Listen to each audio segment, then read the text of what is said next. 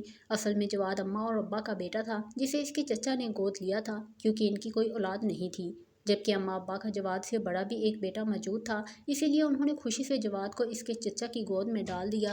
جواد کو گود لیے ابھی 2 سال ہی گزرے تھے کہ چچی نے خوشخبری سنا دی تھی کہ وہ بھی ماں بننے والی ہیں، اور پھر دیکھتے ہی دیکھتے چچا کا گھر خوشیوں سے بھر گیا تھا۔ جواد کے ستیلے بہن بھائی بھی اس دنیا میں آ گئے تھے، مگر چچا نے جواد کو واپس نہیں کیا تھا۔ ان کا کہنا تھا کہ جواد ہی ان کا بڑا بیٹا ہے۔ جواد کبھی کبھی اپنے سگے ماں باپ سے ملنے کے لیے چلا آتا تھا۔ پھر ایک حادثے میں جواد کے بڑے بھائی کا انتقال ہو گیا، تو جواد کے سگے والد نے اپنے بھائی سے کہا کہ جواد کو واپس لینا چاہتا ہے، کیونکہ اب تو چچا کے گھر بچوں کی کوئی کمی نہ تھی، لیکن چچی کی نیت ابا کے پیسوں پر تھی، اور وہ جواد کے ذریعے بآسانی ان پیسوں کا تقاضا کر سکتی تھی۔ اسی لیے چچی نے جواد کو پوری طرح اپنا قابو میں کر لیا تھا، اور اسے کبھی پلٹ کر واپس ہی نہ آنے دیا۔ وہ کبھی کبھار ملنے کے لیے آتا اور ابا سے پیسے لے کر واپس چلا جاتا۔ چچی اسے ہمیشہ ایموشنل بلیک میل کرتی تھی اور خودکشی کی دھمکیاں دیا کرتی تھی۔ وہ چچی سے بہت محبت کرتا تھا، اسی لیے ان کی ہر بات خوشی سے مان لیا کرتا تھا۔ کچھ سال پہلے چچی اماں ابا کے پاس آئی اور ان سے کہا کہ جواد کو پڑھنے کے لیے باہر کے ملک بھیجنا چاہتی ہیں، اور اس کے لیے انہیں کثیر رقم کی ضرورت ہے۔ اپنے بیٹے کی پڑھائی کا سن کر ابا نے فوراً انہیں 5 لاکھ روپے دے دیے تھے۔ چچی نے ان پیسوں سے اپنے لیے زیورات بنا لیے، جس کی خبر جواد کو بعد میں ہوئی، اور اسے اپنی ماں کی لاج رکھنے کے لیے اس جھوٹ کو آگے بڑھانا پڑا۔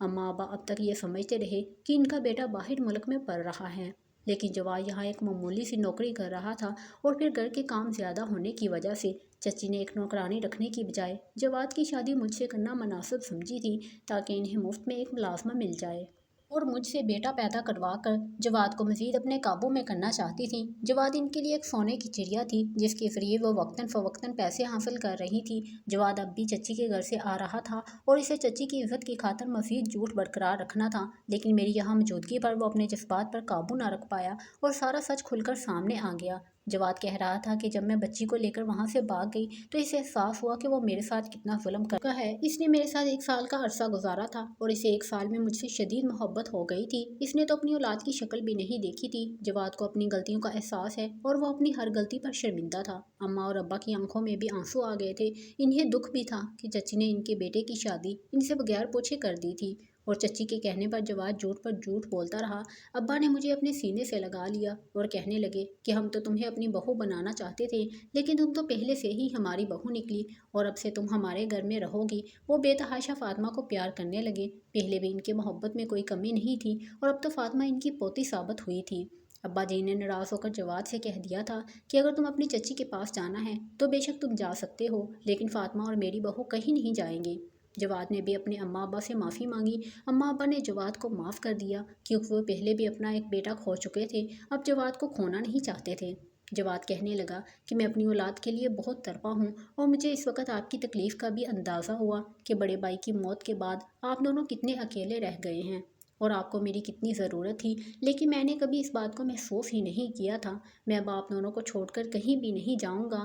اللہ تعالیٰ نے چچی کی گود میں بہت سی اولادیں ڈال دی ہیں، اور وہ ان کے ساتھ ہنسی خوشی زندگی گزار سکتی ہیں۔ جواد نے مجھ سے معافی مانگی تھی، اور میں نے بھی اسے معاف کر دیا تھا، کیونکہ اس کی وجہ سے ہی مجھے اماں ابا جیسے مخلص رشتوں کا ساتھ حاصل ہو گیا تھا۔ میں، جواد، فاطمہ اور اماں ابا ایک مکمل فیملی بن گئے تھے، اور ہماری زندگی میں خوشیاں ہی خوشیاں بھر گئی تھی۔ کبھی کبھی انسان پر تکلیفیں اور آزمائشیں ایک ساتھ چلی آتی ہیں، بس انسان کو صبر کرنا چاہیے۔ صحیح وقت آنے پر ہم پہلے سے بہت بہتر حاصل کر لیتے ہیں، بس ہمیں ہر حال میں اللہ تعالیٰ کا شکر گزار ہونا چاہیے۔ میں نے کبھی اللہ تعالیٰ کی ناشکری نہیں کی تھی، اور آج اس کا انعام مجھے ان خوبصورت رشتوں کے طور پر مل گیا تھا۔ آج میں اور جواد دونوں ہی بہت خوش ہیں۔